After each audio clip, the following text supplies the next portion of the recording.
ये जो निगरां का कॉन्सेप्ट है वो तो आपने मार दिया। आइन एक तरह से मुअत्तल कर दिया गया 2 सूबों के अंदर। हमें खुद भी अपने मसाइल हल करने के लिए संजीदा कोशिशें करनी पड़ेंगी। ये वो 15 अरब है जो आप माचिस खरीदते हैं, जो आप दूध खरीदते हैं, जो आप अंडा खरीदते हैं, उसके ऊपर जो आप टैक्स देते हैं, पाकिस्तान की अवाम का पैसा जिसको ऐसे उड़ाया जाता है कि जैसे ये हुक्मरानों का अपना पैसा है। आइन और कानून भूल जाए आप।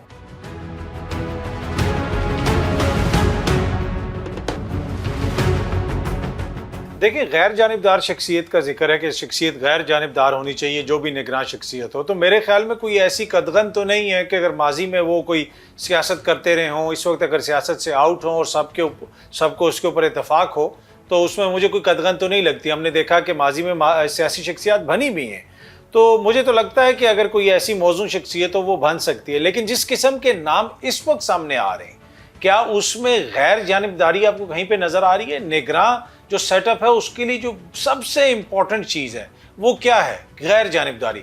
नहीं तो यही मौजूदा हुकूमत ही बैठी रही, यही इंतखाबात करवा दे। ये जो निगरान हुकूमत का कॉन्सेप्ट है ये तो नहीं है कि जी मौशी पॉलिसियों का तसलसल होगा, इस हुकूमत का तसलसल होगा, वही वजीर ख़जाना होंगे। तो फिर ये जो निगरान का कॉन्सेप्ट है वो तो आपने मार दिया।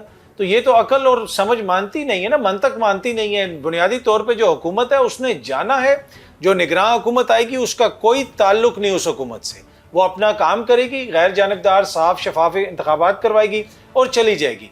कॉन्स्टिट्यूशनली आइनी तौर पे ये होना चाहिए। बाकी जो कुछ हो रहा है उसकी ज़्यादा तफसील में मैं जाना नहीं चाहता। देखिए, अब ये जो क्वेश्चन है कि जी अक्टूबर नवंबर तक इलेक्शंस होंगे या नहीं होंगे, ये क्वेश्चन उठाया क्यों जा रहा है? ऑल्दो के आइन के अंदर तो बिल्कुल वाज़ेह है कि आपके या तो 60 रोज़ में इंतखाबात होंगे या 90 रोज़ में इंतखाबात होंगे। लेकिन हमें पता है कि प्रैक्टिकली आइन एक तरह से मुअत्तल कर दिया गया 2 सूबों के अंदर। निगरान हुकूमत बना दी, उनके ऊपर तनकीद भी हुई, लेकिन कुछ उनके अच्छे इक़दाम है। उस दिन मैं देख रहा था, मोहसिन नकवी साहब ने कहा कि आप दाता दरबार पे आप ऑनलाइन चादर भी चढ़ा सकते हैं, ये उन्होंने कहा। तो अगर कोई आप लोग चाहते हैं कि इंतखाबात टाइम पे हो तो आप ऑनलाइन जाएं, दाता दरबार पे चादर चढ़ाएं और साथ दुआ करेंगे या अल्लाह इंतखाबात टाइम पे हो जाएं। अब यही तरीका रह गया, आइन और कानून भूल जाएं आप।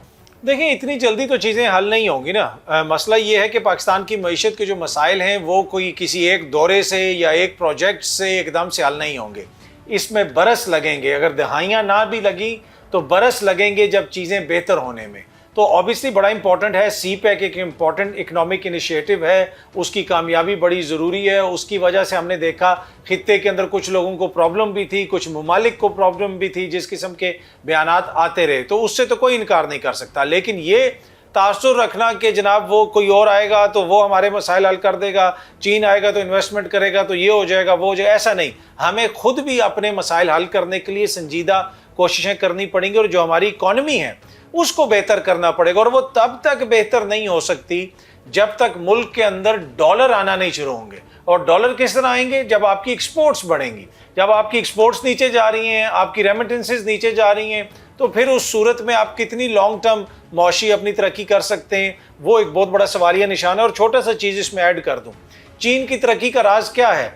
चीन के जो ट्रिलियंस ऑफ डॉलर्स बाहर से आते हैं, जो चीन एक्सपोर्ट करता है, पूरी दुनिया में चाइना का माल जाता है। कोई भी बात हो कहते हैं यार ये चाइना का माल है। तो इसी वजह से, ये एक्सपोर्ट्स की वजह से तो उन्होंने तरक्की की है।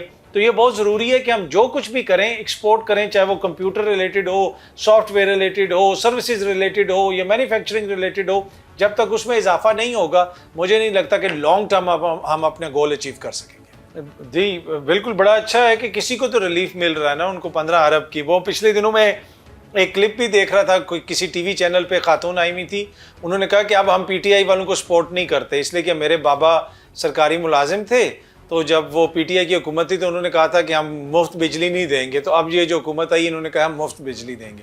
क्या ये कोई अपनी जेब से दे रहे हैं? ये अवाम का पैसा, ये जो 15 अरब है, ये कोई हुकूमत के पैसा नहीं है। ये वो 15 अरब है जो आप माचिस खरीदते हैं, जो आप सिगरेट खरीदते हैं, जो आप दूध खरीदते हैं, जो आप अंडा खरीदते हैं, उसके ऊपर जो आप टैक्स देते हैं, जो पेट्रोल आप डलवाते हैं, उस पर जो लेवी देते हैं, जो टैक्स देते हैं, ये वो पैसा है, पाकिस्तान की अवाम का पैसा, जिसको ऐसे उड़ाया जाता है कि जैसे ये हुक्मरानों का अपना पैसा है। वो इश्तिहारात लगाते हैं, अपनी बड़ी बड़ी तस्वीरें लगाते हैं, कोई भी हुकूमत हो, कि और ऐसे जाहिर कर रहे होते हैं कि जैसे वो अपनी जेब से खर्च कर रहे हैं। हाँ, जो आपकी ज़ाती फैक्ट्रियाँ हैं, जो आपकी ज़ाती ज़मीनें, जरदारी सब ज़मीनें बेचें, और रिलीफ दें अपने मुलाजमीन को। इसी तरह दीगर जो दोस्त हैं, खान साहब की हुकूमत थी, वो अपने कारोबार को इससे निकाल के पैसे दें, मियाँ साहब दें। ये आवाम के पैसों के ऊपर जो है दूसरों को रिलीफ देना और उसका फिर क्रेडिट भी लेना।